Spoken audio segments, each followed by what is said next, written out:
જય શ્રી કૃષ્ણ. રાધે રાધે.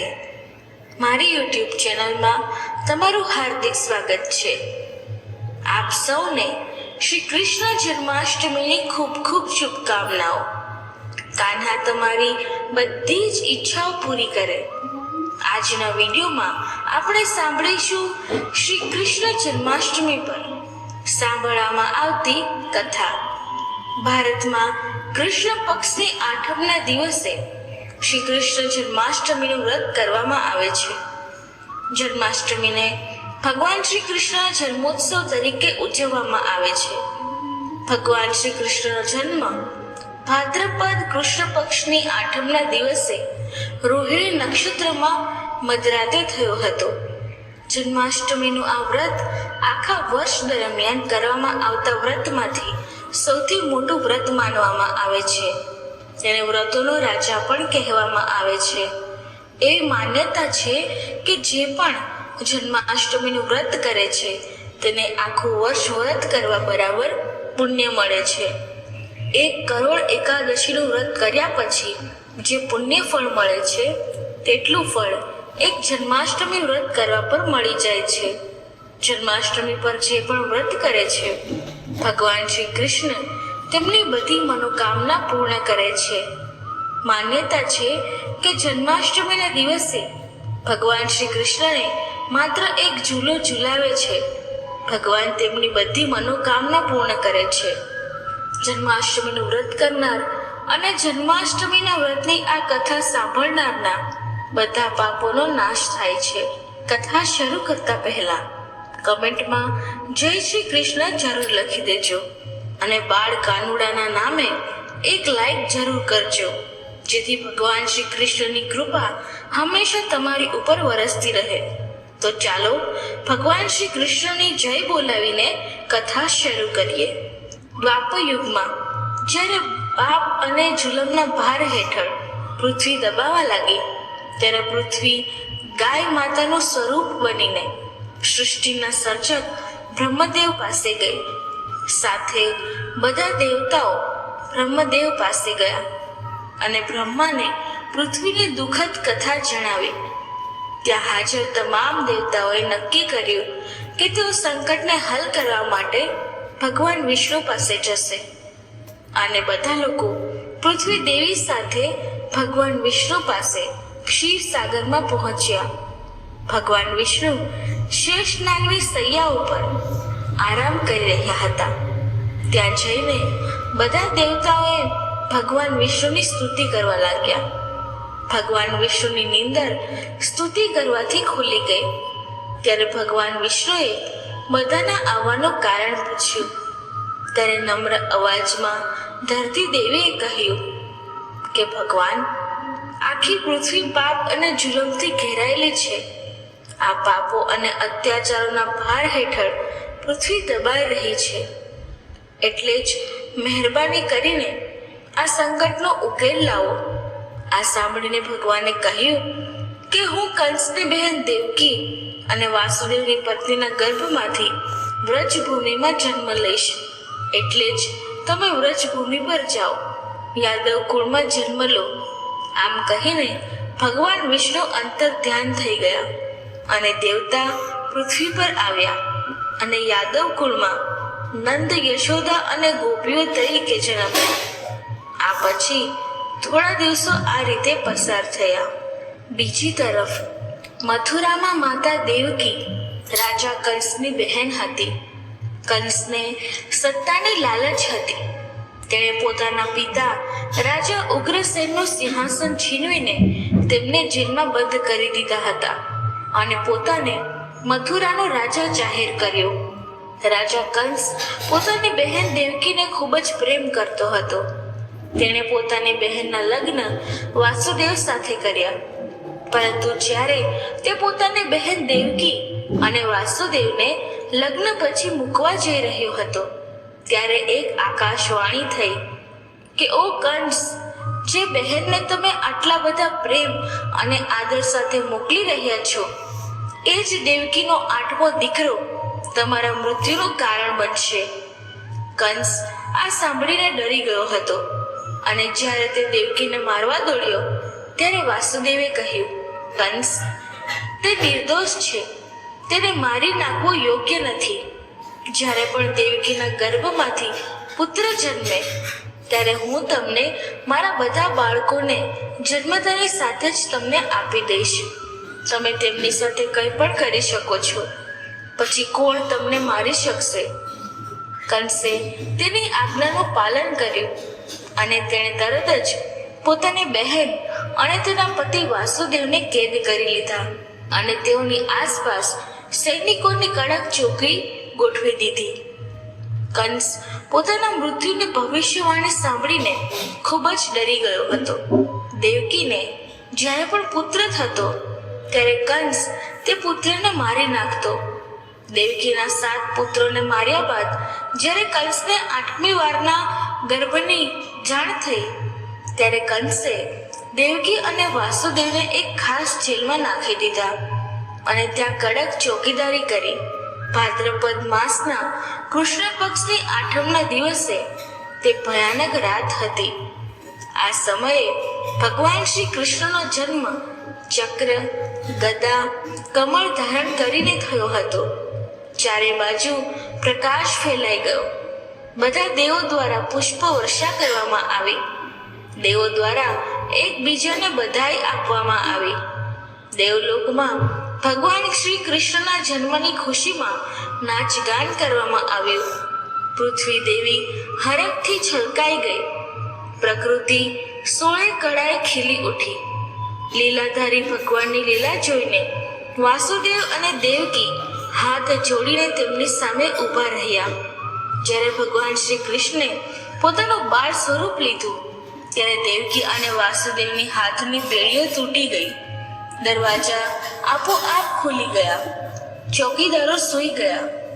પછી વાસુદેવ કૃષ્ણને ત્યાંથી લઈને ચાલવા લાગ્યા. બહાર ખૂબ જ પ્રચંડ તોફાન અને વરસાદ પડવા લાગ્યો. ચાલતા ચાલતા તેઓ યમુના નદી પાસે પહોંચે છે. કિનારે તેમને એક સુપડી દેખાય છે જેમાં વાસુદેવ બાળ સ્વરૂપ શ્રી કૃષ્ણને રાખીને પગપાળા નદી પાર કરવાનું શરૂ કરે છે. ચાલતા ચાલતા તેઓ યમુના નદી પાસે પહોંચે છે. કિનારે તેમને એક સુપડી દેખાય છે જેમાં વાસુદેવ બાળ સ્વરૂપ શ્રી કૃષ્ણને રાખીને પગપાળા નદી પાર કરવાનું શરૂ કરે છે. ભારે વરસાદ અને નદીના પ્રવાહ વચ્ચે વાસુદેવ ગળા સુધી નદીમાં ડૂબી જાય છે. પછી બાલકૃષ્ણના રક્ષણ માટે શેષનાગ પ્રગટ થાય છે.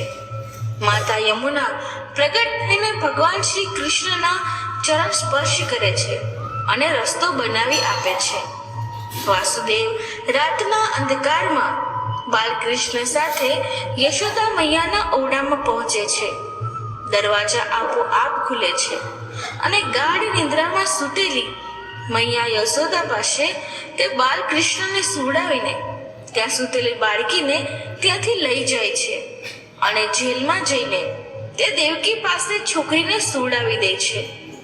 વાસુદેવ જ્યારે જેલમાં પાછા ફર્યા ત્યારે તેમને પોતાની મેળે જ બેડી લાગી ગઈ. તો બીજી તરફ મૈયા યશોદા અને તેના પતિ નંદ બાબા સમજે છે કે તેમને પુત્રનો જન્મ થયો છે. પછી જેલમાં છોકરી રડવા લાગે છે. છોકરીની બૂમો સાંભળીને ચોકીદાર અને સૈનિકો જાગી જાય છે અને કેટલાક ચોકીદાર કંસ તરફ દોડતા જાય છે અને કંસને બાળકના જન્મના સમાચાર આપે છે. જ્યારે કંસને ખબર પડે છે કે દેવકીએ બાળકને જન્મ આપ્યો છે તેથી તે તેને મારવા માટે જેલમાં પહોંચે છે. જેલમાં પહોંચ્યા પછી તે દેવકીને પૂછે છે, શું આ છોકરી છે? દેવકી કહે છે, હા ભાઈ. પછી તે કહે છે કે તું જુઠ્ઠું બોલે છે. આ વખતે છોકરી કેવી રીતે જન્મી શકે? આકાશવાણી ક્યારે જુઠ્ઠી ન હોઈ શકે. આકાશવાણીમાં 8મા પુત્ર વિશે વાત કરવામાં આવી હતી. તો પછી આ છોકરી કેવી રીતે આવી? અવશ્ય છોકરો થયો હશે. તમે ક્યાં છુપાવી દીધો છે? ત્યારે વાસુદેવ કહે છે કે જ્યારે મારી આંખ ખુલી તો મેં આ છોકરીને જોઈ હતી.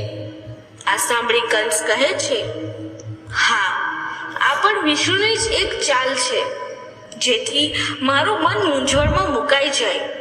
તે ગમે તે કરે, પણ તે મને મારા ધ્યેયથી દૂર કરી શકતો નથી. પછી ભલે તે ગમે તે સ્વરૂપે આવે, તે મારા હાથમાંથી છટકી શકતો નથી. આમ કહીને કંસ બાળકીને દેવકીના હાથમાંથી છોડાવે છે. તે છોકરીને એકાંતમાં લઈ જાય છે અને જમીન પર ફેંકીને તેને મારવાની તૈયારીમાં હોય છે કે તે છોકરી એના હાથમાંથી નીકળીને આકાશમાં ઉડી જાય છે અને તે આકાશમાં જઈને હસવા માંડે છે. આ જોઈને કંસ ગભરાઈ જાય છે. ત્યારે છોકરી કહે છે કે, મૂર્ખ, મને મારી નાખવાથી તને કોઈ ફાયદો નહીં થાય, કારણ કે તને મારવા માટે બીજું કોઈ છે અને તેનો જન્મ આ પૃથ્વી પર થઈ ગયો છે. એ જ તને મારી નાખશે. ઓ મંદબુદ્ધિ, દુષ્ટ, તું બિચારી દેવકીને ખોટી રીતે હેરાન ના કર અને નિર્દોષ, ગરીબ અને લાચાર લોકોને મારવાનું બંધ કર. ત્યારે કદાચ તમારા પાપોને માફ કરવામાં આવશે. આમ કહીને તે છોકરી અદૃશ્ય થઈ જાય છે. કંસ દેવીની વાત સાંભળીને ગોકુલમાં કૃષ્ણને મારવા માટે ઘણા પ્રકારના રાક્ષસો મોકલવાનું શરૂ કરે છે. પરંતુ ભગવાન શ્રી કૃષ્ણએ તે બધા રાક્ષસોને ધૂળ ચટાવી દીધી. એ પછી પૂતના રાક્ષસીને કૃષ્ણને મારવા માટે મોકલવામાં આવી. પૂતના એક રાક્ષસી હતી. તેણે પોતાને ખૂબ જ સુંદર ગોવાળનું રૂપ ધારણ કર્યું અને માતા યશોદા પાસે પહોંચી. મા યશોદાએ કૃષ્ણને રમાડવા માટે તેના ગોદમાં આપી દીધી. પૂતના કૃષ્ણને સ્તનપાન કરાવવાનું શરૂ કરે છે. તેણે પહેલેથી જ તેના સ્તન પર ઝેર લગાવી દીધું હતું. પૂતના ભગવાન શ્રી કૃષ્ણને દૂધ આપીને મારી નાખવા માંગતી હતી, પણ કૃષ્ણ ભગવાને તેમનું લોહી ચૂસવાનું શરૂ કર્યું. તરત જ પૂતના તેના સાચા સ્વરૂપમાં આવી ગઈ અને આખા ગોકુલમાં ખળભળાટ મચી ગયો. પૂતનાએ ભગવાન શ્રી કૃષ્ણ સાથે આકાશમાં ઉડાન ભરવાનું શરૂ કર્યું. ત્યારે ભગવાન કૃષ્ણએ પૂતનાને મારી નાખી અને જ્યારે તે મૃત્યુ પામી ત્યારે તે આકાશમાંથી સીધી જમીન પર પડી, જેના કારણે સમગ્ર ગોકુળ સહિત આસપાસના તમામ વિસ્તારો હચમચી ગયા. જ્યારે ગામના તમામ લોકો અને માતા યશોદા તથા પિતા નંદ ત્યાં આવી પહોંચ્યા, ત્યારે ભગવાન શ્રી કૃષ્ણ વિશાળ રાક્ષસની ઉપર બેસીને હસી રહ્યા હતા. બોલો કૃષ્ણ કનૈયા લાલ કી જય. કંસે ભગવાન શ્રી કૃષ્ણને મારવાના ઘણા પ્રયત્ન કર્યા. સમયાંતરે અનેક દાનવોને મોકલવામાં આવતા હતા, પરંતુ ભગવાન શ્રી કૃષ્ણએ તે બધાને મારી નાખ્યા હતા. પછી સક્ટાસુર નામનો રાક્ષસ આવ્યો. ભગવાન કૃષ્ણની માતા યશોદાએ બાલકૃષ્ણને બળદગાડા નીચે છાયડામાં રાખ્યા હતા. સક્ટાસુર નામનો રાક્ષસ દૂરથી આ દ્રશ્ય જોઈ રહ્યો હતો. જ્યારે તેને તક મળી ત્યારે તેણે શ્રી કૃષ્ણને મારી નાખવાની યોજના બનાવી. શિશુને છાયડામાં રાખીને માતા યશોદાએ શિશુ પરથી જેવી નજર હટાવી ત્યારે તક મળતા જ રાક્ષસ કૃષ્ણ તરફ આગળ વધવા લાગ્યો. પરંતુ કૃષ્ણએ બળદગાડાને પોતાનો પગ લગાવ્યો અને બળદગાડું વીજળીની ગતિએ આગળ વધીને સીધું જ રાક્ષસ પાસે ગયું, જેના કારણે સક્ટાસુરનું મોત નીપજ્યું. બાલકૃષ્ણની હત્યા કરવા માટે કંસે ત્રિનાવતને ગોકુલ મોકલ્યો. ત્રિનાવત પણ એક પ્રપંચી રાક્ષસ હતો અને તે એક વિશાળ વાવાઝોડું બની શકતો હતો અને થોડી ક્ષણોમાં મોટા ગામોનો નાશ કરી શકતો હતો. જ્યારે ત્રિનાવત ગોકુલ પહોંચ્યો પછી તે બાલકૃષ્ણને આકાશમાં લઈ ગયો. બાલકૃષ્ણે પોતાનું વજન ખૂબ વધાર્યું, જેના કારણે ત્રિનાવતની ગતિ ધીમી પડી હતી. બાદમાં બાલકૃષ્ણએ ત્રિનાવતનું ગળું દબાવીને હત્યા કરી હતી. ત્રિનાવતના મૃત્યુના સમાચાર કંસ સુધી પહોંચતા જ કંસે બાલકૃષ્ણની હત્યા કરવા માટે બકાસુરને મોકલ્યો. બકાસુરમાં એક ખૂબ જ શક્તિશાળી રાક્ષસ હતો અને ત્યાં બકાસુરનું શરીર એક વિશાળ બગલા જેવું હતું. શ્રી કૃષ્ણ, બલરામ અને અન્ય ગોવાળની સાથે હતા. ત્યારે બકાસુરને તક મળી અને તેણે કૃષ્ણને તેની ચાંચમાં દબાવ્યો, પરંતુ કૃષ્ણએ બકાસુરની ચાંચને તેના બંને હાથથી તોડી નાખી અને બકાસુરને મારી નાખ્યો. ત્યારે કંસે અગાસુરને મોકલ્યો. અગાસુરનું શરીર એક ગુફા જેટલું મોટું અજગર જેવું હતું. અગાસુર કૃષ્ણને મારવા ગોકુળ પાસે ગયો. બાળકોની ગાયો ચરાવવાની જગ્યાએ અગાસુરે પોતાનું ગુફા જેવું મોટું ખોલ્યું અને બાળ ગોપાલોની રાહ જોવા લાગ્યો. જ્યારે ગોવાળો અને કૃષ્ણ ગાયો ચરાવવા ગયા, તેઓ નવી જ બનેલી ગુફાને જોઈને ઉત્સુકતા થઈ અને તેને ગુફા સમજીને તેઓ અગાસુરના જડબાની અંદર ગયા. ભગવાન અગાસુરની આ યોજનાથી અજાણ ન હતા. તેઓ જાણતા હતા કે જ્યારે બધા ગોવાળ અંદર જશે ત્યારે તે પોતાનું જડબું બંધ કરી દેશે. બધા અંદર ગયા પછી અગાસુરે પોતાનું જડબું બંધ કરી દીધું. ભગવાને તેના શરીરનું કદ મોટું કર્યું અને અગાસુરનું જડબું ફાડી નાખ્યું અને બધા જ ગોવાળને બહાર કાઢ્યા. પછી કંસે ધેનુકાસુરને મોકલ્યો. ધેનુકાસુર અને તેના સાથીદારને એક વિશાળ ઘોડાની જેમ શરીર હતું. તે બંને ભયાનક રાક્ષસો હતા. મહારાજ કંસના આદેશથી ધેનુકાસુર પોતાની સાથી સાથે યમુના કિનારે ગયો. કૃષ્ણએ પોતાના મોટા ભાઈ બલરામ સાથે મળીને એ માયાવી રાક્ષસોને મારી નાખ્યા. મિત્રો, હવે આપણે ભગવાન ભોલેનાથ અને બાલકૃષ્ણના મિલનની કથા સાંભળીએ. એક પૌરાણિક કથા અનુસાર મહાદેવ શિવ શંભુને શ્રી શ્યામ સુંદરના બાળ સ્વરૂપને જોવાની ઈચ્છા થઈ. પછી તેમણે એક યોગીનો વેશ ધારણ કર્યો અને મૈયા યશોદાના ઘરે ગોકુલમાં નંદ ભવનની બહાર પહોંચી ગયા અને અવાજ કરવા લાગ્યા. શિવ શંભુએ કહ્યું, અલખ નિરંજન, અલખ નિરંજન, તમે ક્યાં છો ભગવાન? ભગવાન શિવે ગાવાનું શરૂ કર્યું. મૈયા યશોદા તે સમયે શ્રી શ્યામ સુંદરને નવડાવીને તેને શણગારી રહી હતી. બહાર ઉભેલા યોગીનો અવાજ તેને સંભળાયો ન હતો. યોગી વેશધારી ભોલે બાબાએ ફરી બૂમ પાડી, પણ અંદરથી કોઈ જવાબ ન મળ્યો.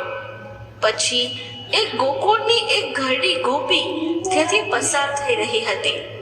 પછી ત્યારે તેણે યોગીને રાહ જોતા જોયા. ત્યારે તે તેની પાસે ગઈ અને તેણે કહ્યું, બાબા, તમે કોને બોલાવો છો? ભગવાન શિવશંકરે કહ્યું, હું ઘરની સ્વામિનીને બોલાવું છું. ગોપીએ પૂછ્યું કે શું તેમને ભિક્ષા જોઈએ છે? ત્યારે શિવશંકરે કહ્યું, હા. ગોપીએ કહ્યું, પણ મને અહીં કોઈ દેખાતું નથી. મારા ઘેર આવો, હું તમને ભિક્ષા આપીશ. તમે જે માંગશો તે હું તમને આપીશ. ભોલેનાથે કહ્યું, હું જે ઘરે પહેલા જાઉં છું ત્યાંથી મને કશુંક મળે તો સારું, અન્યથા તે કોઈ બીજા ઘરે જતો નથી. પછી ગોપીએ કહ્યું, તો પછી મહારાજ તમે ભૂખ્યા જ રહી જશો. ભોલે બાબાએ કહ્યું, જેવી ભગવાનની ઈચ્છા. ગોપીએ કહ્યું, ના બાબા, અમારા ગામમાંથી કોઈ પણ બાબા ભૂખ્યો જાય એ અમારા આખા ગોકુલ માટે શરમજનક છે. તમે અહીં રહો, હું અંદર જઈને જોઉં છું કે યશોદા રાણી ક્યાં છે. કહેતા આ ગોપી નંદ ભવનની અંદર ગઈ હતી તો તે જુએ છે કે મૈયા યશોદા શ્યામ સુંદરને તૈયાર કરી રહી હતી. તે હાલરડા ગાતી હતી અને તેને શ્યામ સુંદરને સુડાવતી હતી. બહાર ઉભેલા ભગવાન શંકર મનમાં કહેવા લાગ્યા કે હું શ્યામ સુંદરને જોયા વગર નહીં જાઉં. ગોપી અંદર જાય છે અને મૈયા યશોદાને કહે છે, યશોદા રાણી ક્યાં છે? તો મૈયા યશોદા કહે છે, કાકી શું વાત છે? ગોપીએ કહ્યું કે યશોદા રાણી, તમારા દરવાજે એક યોગી ક્યારથી ભિક્ષા માટે ઊભો છે. તમે તેનો અવાજ સાંભળ્યો નહીં? માતા યશોદાએ કહ્યું, નહીં તો, મને કોઈ અવાજ સંભળાય નહીં. પછી ગોપી કહેવા લાગી, ચાલો યશોદા રાણી, તેને જલ્દી ભિક્ષા આપો, કોઈ મહાન મહાત્મા જેવા લાગે છે. ગોપી કહેવા લાગી કે મેં આવો યોગી ક્યારેય જોયો નથી, મને તેના ચહેરા પર આંખો દેખાતી નથી. ત્યારે મૈયા યશોદાએ કહ્યું કે એવું શું છે એ યોગીમાં? ગોપીએ કહ્યું, અરે એટલું તેજ છે તેમના કપાળ પર જેમ સૂર્યનું તેજ હોય છે. અને જુઓ કે તેનો કેટલો મહાન નિયમ છે. જે દ્વારે ભિક્ષા લેવા માટે ઊભો રહી જાય છે તે ફક્ત ત્યાંથી જ ભિક્ષા લે છે. અને જ્યારે તેને ત્યાંથી ભિક્ષા મળતી નથી ત્યારે તે ભૂખ્યો જ જતો રહે છે. ત્યારે મૈયા યશોદાએ કહ્યું કે અરે દક્ષિણા તો મેં ભૂલી જ ગઈ, હમણાં જ લઈને આવી. મૈયા યશોદા પેટીમાંથી પૈસા અને મોતીની માળા કાઢે છે અને કહે છે, જો આટલી મહાન દિવ્ય આત્મા હોય તો હું તમને ખૂબ જ મૂલ્યવાન મોતીઓની માળા આપું છું. પછી ભગવાન શિવ શંભુ બહાર ઊભા રહીને શ્યામ સુંદર સાથે મનમાં વાત કરી રહ્યા હતા. ભગવાન, દર્શન આપવામાં આટલો બધો ખચકાટ કેમ કરો છો? પછી શ્યામ સુંદરે કહ્યું, ધન્યવાદ કે તમે તમારા સેવકના ઘરે પધાર્યા છો, સેવકનું પ્રણામ સ્વીકાર કરો. ત્યારે મૈયા શ્યામ સુંદરને પારણામાં સુડાવીને દક્ષિણાની થેલી લઈને ગોપી સાથે નંદ ભવનમાંથી બહાર આવી.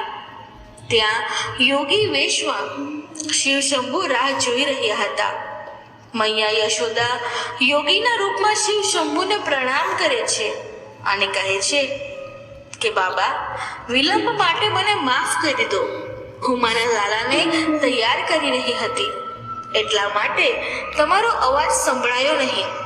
પછી યોગીના વેશમાં શિવ શંભુએ કહ્યું, ધન્ય છે મૈયા, જેને આવા દિવ્ય બાળકની સેવા કરવાનો લાવો મળ્યો છે.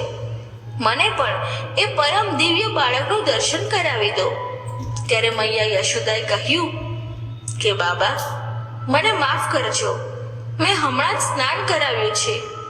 હું આ સમયે તેને બહાર લાવી શકતી નથી, ઠંડી હવા લાગી જશે. ત્યારે ભોલે બાબાએ કહ્યું કે હું તમારા દ્વારે આટલે દૂરથી આવ્યો છું, એકવાર મને દર્શન કરાવી દો.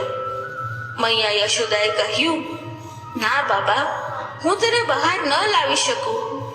આ ભિક્ષા લો, મને માફ કરી દો. પછી યોગીના વેશમાં શિવ શંભુ ભિક્ષાની થાળી તરફ જોઈને કહે છે, મૈયા, આ મોતી અને ધન મારા માટે પથ્થરના ટુકડા છે. મારે શું કામના? મને તેની લાલચ નથી. જોઈએ તો મારી પાસેથી આવા હીરા અને મોતી લઈ લો, પણ મને તમારા લલ્લાના દર્શન કરાવો, એ જ મારી ભિક્ષા છે. યોગીનો વેશ ધારણ કરેલ ભગવાન શંકરે પોતાના કમંડળમાંથી હીરા અને મોતી કાઢીને મૈયા યશોદાની ભિક્ષાની થાળીમાં મૂક્યા. આ જોઈને મૈયા યશોદાને ખૂબ જ આશ્ચર્ય થયો અને ચિંતાતુર થઈને તેણે ગોપીને કહ્યું, કાકી, તે કોઈ સાધુ નહીં પણ કોઈ માયાવી લાગે છે. ગોપી ચૂપચાપ ઊભી રહીને યશોદા મૈયાનો કરુણામય ચહેરો જોઈ રહી હતી. ત્યારે આંખમાં આંસુ સાથે મૈયા યશોદા યોગીના વેશધારી શિવ શંભુને કહે છે, જો યોગી બાબા, તમારા જેવા ઘણા માયાવીઓ આ પહેલા પણ અહીં આવ્યા છે. દરેક જણ આ રીતે વાત કરે છે. તારો લાલ તો મહાન દિવ્ય બાળક છે, તેના દર્શન કરાવો, તેને મારા ખોળામાં આપો. પછી તે બધા તેની સાથે દુષ્ટતા કરવાનો પ્રયત્ન કરે છે. મારા લાલે તમારું શું બગાડ્યું છે કે તમે તેમના દુશ્મન બની ગયા છો? પછી મૈયા યશોદાએ ખૂબ જ કડક શબ્દોમાં કહ્યું, જો તમને ભિક્ષા જોઈતી હોય તો લઈ જાઓ, નહીંતર તમારા સ્થાન પર જતા રહો, પરંતુ હું મારા લાલાને બહાર નહીં લાવું. ત્યારે શિવ શંભુએ કહ્યું, અરે મૈયા, આટલા કઠોર ન બનો. હું ઘણે દૂરથી આવ્યો છું. પરંતુ માતા યશોદાએ ફરી કહ્યું, જો તમે કૈલાશ પર્વત પરથી આવ્યા છો તો પછી તમે ભગવાન શિવના દર્શન કર્યા હોત. તમે અહીં શા માટે આવ્યા છો? યોગીના વેશમાં શિવ શંભુએ કહ્યું. ભોલી મૈયા, ભગવાનના સાક્ષાત દર્શન કરવા મુશ્કેલ કામ નથી, પરંતુ તેના બાળ સ્વરૂપનું દર્શન કરવું ખૂબ જ દુર્લભ છે. એ જ દર્શનની ઝંખના સાથે હું તમારા ઘેર આવ્યો છું. ઘણા યુગો પછી આ દર્શન મળે છે. પણ મૈયા યશોદા સંમત થઈ નહીં. બાબા, મને માફ કરો, હું લાલાજીને બહાર નહીં લાવું. મારા પતિએ મને આદેશ આપ્યો છે કે તેમના લાલાજીને કોઈ અજાણી વ્યક્તિની સામે ન લાવતા.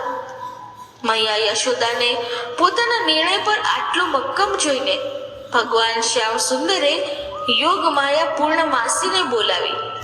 પૂર્ણમાસી બુઆ ભગવાન કૃષ્ણના જન્મ પહેલા જ ગોકુલ આવી ચૂકેલી હતી અને ખુદ ભગવતીનું સ્વરૂપ હતી. પૂર્ણમાસી આવતાની સાથે જ તેણે કહ્યું, અરે યશોદા રાણી, આ કોઈ અજાણી વ્યક્તિ નથી. હું તેમને સારી રીતે જાણું છું. તું નસીબદાર છે કે તારા લલ્લાનો પ્રેમ તેને તારા દરવાજે લાવ્યો છે. મેં કહેલું કે ગોકુળમાં આવતા પહેલા હું કાશીમાં રહેતી હતી. ત્યાં જ મેં તેમને જોયા હતા. આ જ સાચા અર્થમાં સર્વોચ્ચ દિવ્ય શક્તિ છે, શક્તિના પ્રતીક છે. એમ કહીને પૂર્ણમાસી પોતાની આંખમાં આંસુની ધારા સાથે પોતાનું માથું ભગવાન શિવના ચરણોમાં મૂકે છે અને તેમને વંદન કરે છે અને ઉઠીને મૈયા યશોદાને કહે છે, યશોદા, તેમને લલ્લાના દર્શન કરાવી દો. તમારા લાલાજી પણ તેમના આશીર્વાદ મેળવીને ખૂબ ખુશ થશે. મૈયા યશોદા સ્મૃતિ મુદ્રામાં પૂર્ણમાસી બાને કહે છે, શું તમે સાચું કહો છો? પણ તેમની વેશભૂષા, લાંબા વાળ, શરીરમાં ભભૂત, ગળામાં સાપની માળા જુઓ. લાલાજી તેમને જોઈને ગભરાઈ જશે. ના બાબા, હું લાલાને નહીં લાવું. બિચારી નિર્દોષ ભોલી મૈયાને શું ખબર કે સદાશિવ ભગવાન તેમના ઘરે આવ્યા છે. મૈયા યશોદાના આવા શબ્દો સાંભળીને પૂર્ણમાસી બાએ કહ્યું, ના યશોદા રાણી, તેમને જોઈને બધા ભય નાશ પામે છે, બધા અવરોધો દૂર થાય છે. મારો વિશ્વાસ કર, હું તને જૂઠું નથી કહેતી. ગોપીએ પણ પૂર્ણમાસીને ટેકો આપીને કહ્યું, એ યશોદા રાણી, આ પૂર્ણમાસી કદી જૂઠું બોલતી નથી. તમને યાદ છે જ્યારે તે પહેલીવાર ગોકુલ આવી હતી, પછી એણે તને આશીર્વાદ આપ્યા કે તમને પણ લલ્લો થશે. એ સમયે તમે બધાએ આશા છોડી દીધી હતી. તે હંમેશા સત્ય કહે છે, તેથી તેમની વાત માનો. પૂર્ણમાસીએ કહ્યું, જા દીકરી, જેને લાલાજીને લઈ આવ. મૈયા યશોદાએ કહ્યું કે હું લાલાજીને તો લઈ આવીશ, પરંતુ હું તેમને તેમના હાથમાં નહીં આપું. પૂર્ણમાસીએ કહ્યું, ઠીક છે, લાલાજીને જલ્દી લઈ આવો અને દૂરથી દર્શન કરાવી દેજે. જાઓ, જલ્દી જાઓ.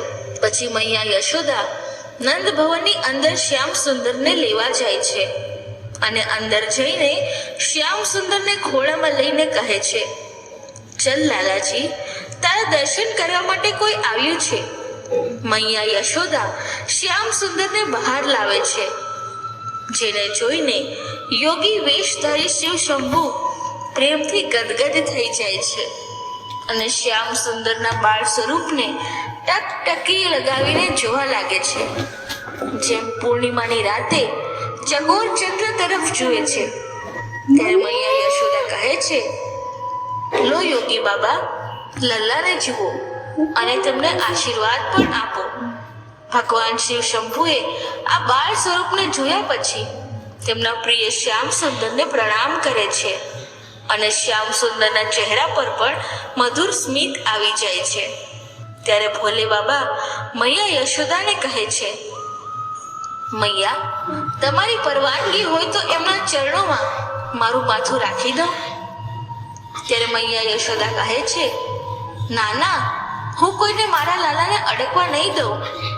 ત્યારે પૂર્ણમાસી બુઆ શંભુને કહે છે, કે પહેલા તમારા ચરણ રજ આપો. આવું કહીને પૂર્ણમાસી બુઆ શિવ શંભુના ચરણ રજ લે અને શ્યામ સુંદરના કપાળ પર મૂકે છે.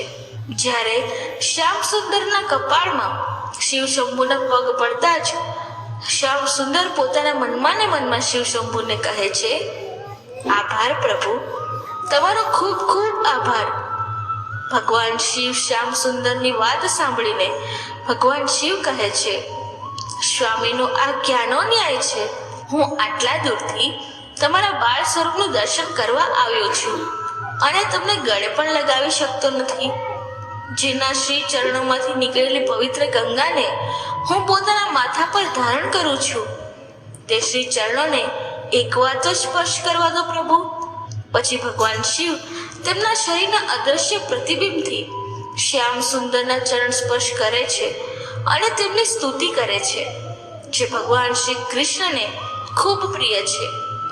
આ પછીના યોગીના વેશમાં શિવ શંભુ જોર જોરથી નાચવા માંડે છે અને મૈયા યશોદાને કહે છે કે યુગ યુગ જીએ તેરા લાલ, મૈયા યુગ યુગ જીએ તેરા લાલ. આવું અનોખું દ્રશ્ય જોઈને સ્વર્ગના તમામ દેવી દેવતાઓ પ્રસન્ન થઈ જાય છે અને ફૂલો વરસાવવા લાગે છે. ત્યારે મૈયા યશોદા કહે છે, યોગી બાબા, હવે તો ભિક્ષા લઈ લો. પછી ભગવાન શિવ કહે છે કે તમે તમારા હીરાના મોતીને તમે જ રાખો, એ મારા શું કામના? હું તો તારા લલ્લાના દર્શનથી ધન્ય થઈ ગયો છું. આજ મારી ભિક્ષા હતી. આમ કહેતા શિવ શંભુ ત્યાંથી ગાયબ થઈ જાય છે. જન્માષ્ટમીના દિવસે જે પણ કૃષ્ણના દર્શનની આ કથા સાંભળે છે તેને બાલકૃષ્ણને જોવાનો લાવો મળે છે અને તેનું પુણ્ય ફળ પણ મળે છે. બોલો જય શ્રી કૃષ્ણ. રાધે રાધે. એક દિવસે કૃષ્ણ પોતાના મિત્રો સાથે યમુના નદીના કિનારે દડો રમી રહ્યા હતા. ત્યારે તેમણે જાણી જોઈને દડાને પાણીમાં નાખી દીધો. તેમનો મુખ્ય ઉદ્દેશ તો પારિજાત લાવવાનો હતો. છેલ્લે તે કદમના ઝાડ પર ચડીને યમુના નદીમાં કૂદી પડ્યા. જ્યારે યશોદાને આ વાતની ખબર પડી ત્યારે તે દોડીને યમુના તટે આવી પહોંચી અને તેમણે યમુના નદીને પ્રાર્થના કરીને કહ્યું, હે યમુનામાં, જો મારા બાળકને તું જોઈશ તો ભાદરવાની આઠમનું વ્રત હું જરૂર કરીશ. હજારો અશ્વમેઘ યજ્ઞ, રાત સૂર્ય યજ્ઞ, દાન, તીર્થ અને વ્રત કરવાથી જે ફળની પ્રાપ્તિ થાય છે તે બધા કૃષ્ણ જન્માષ્ટમી કરવાથી થાય છે.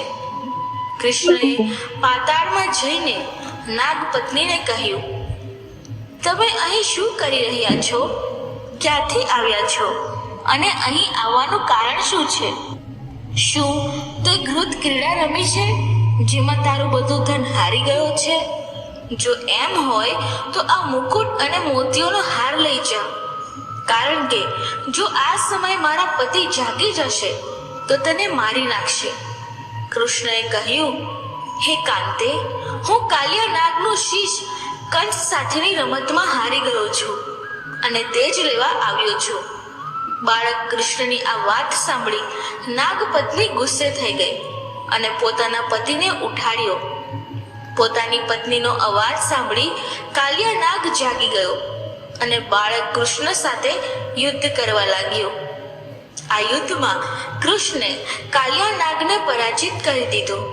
હવે કાલિયા નાગ સારી રીતે ઓળખી ગયો કે હું જેની સાથે યુદ્ધ કરું છું તે વિષ્ણુ અવતાર ભગવાન શ્રી કૃષ્ણ જ છે. તેમને કૃષ્ણના ચરણમાં સાષ્ટાંગ પ્રણામ કર્યા અને પારિજાતના પુષ્પોને મુકુટમાં મૂકીને કૃષ્ણને ભેટ આપ્યા. બાલકૃષ્ણ બલરામ અને બળ ગોપાળ સાથે રમતી વખતે માટી ખાતા હતા.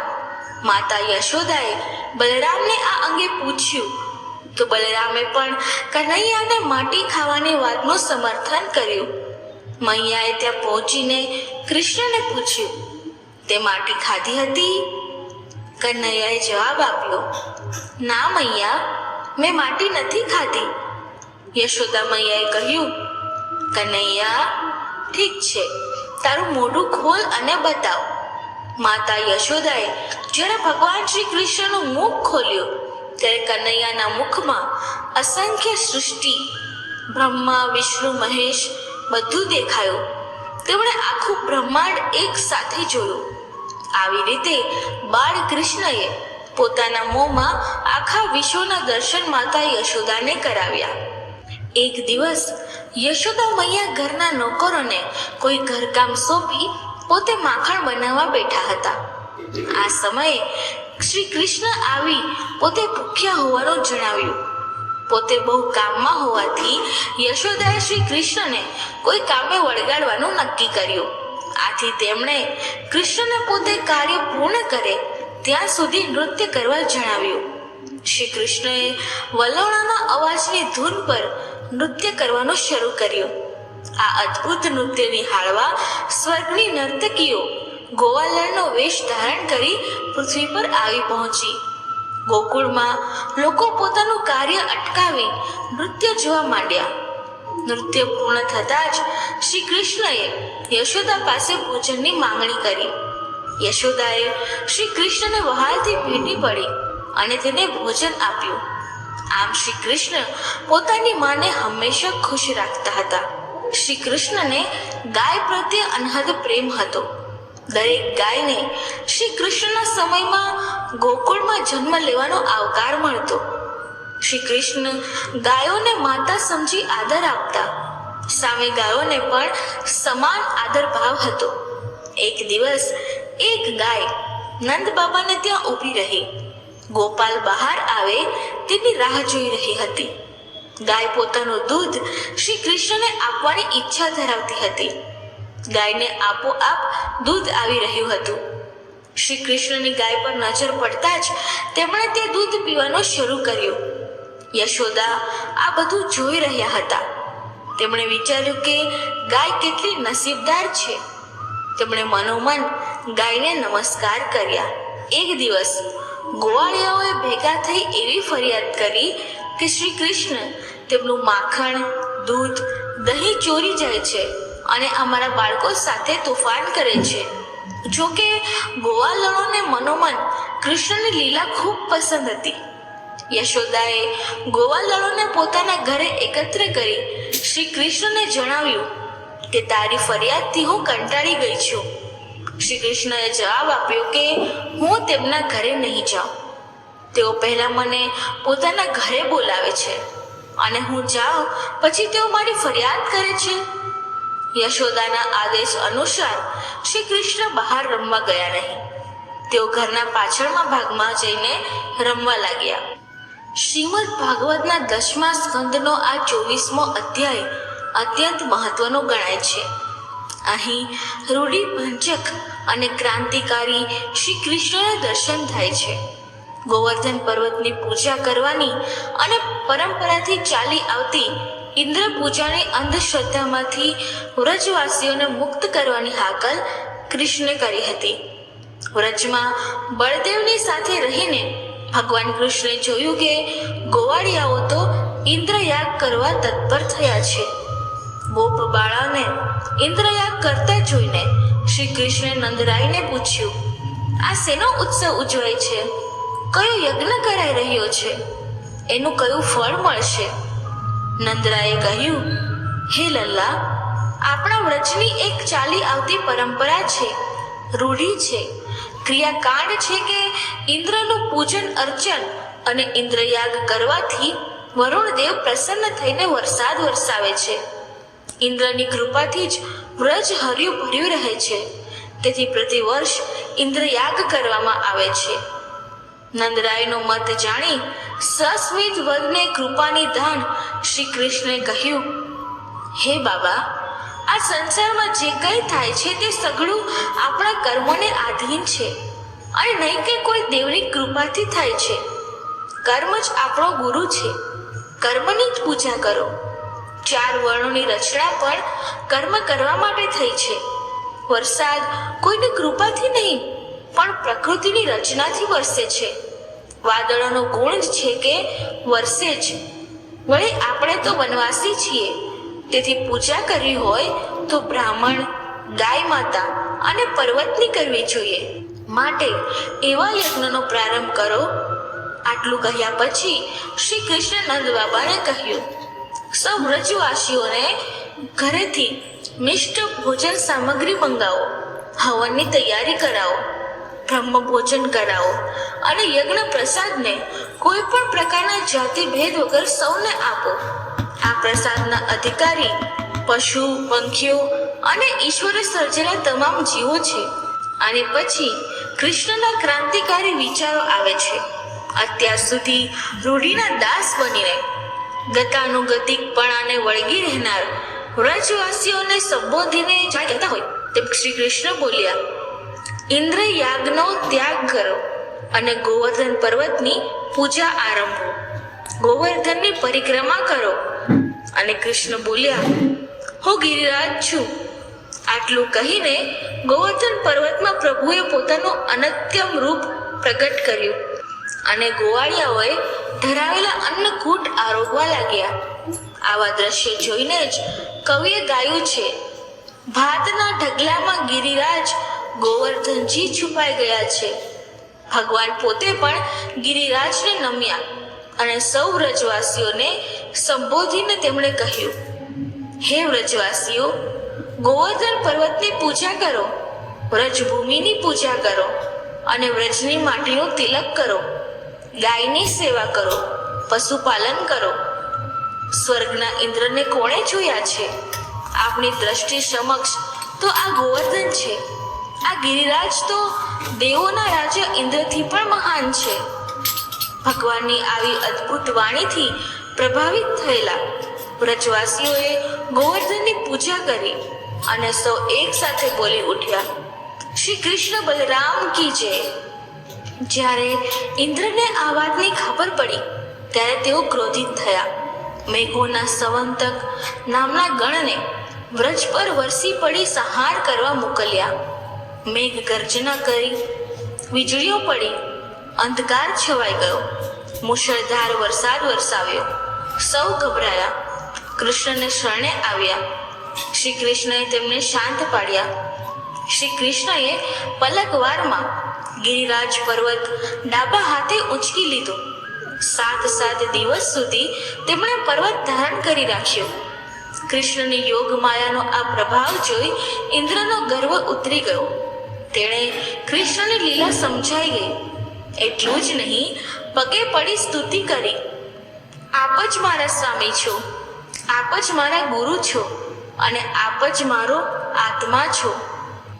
એક દિવસ ઘરની દાસીઓ જ્યારે અન્ય કામોમાં પરોવાયેલી હતી ત્યારે યશોદા પોતે દધી મંથન કરવા બેસી ગયા.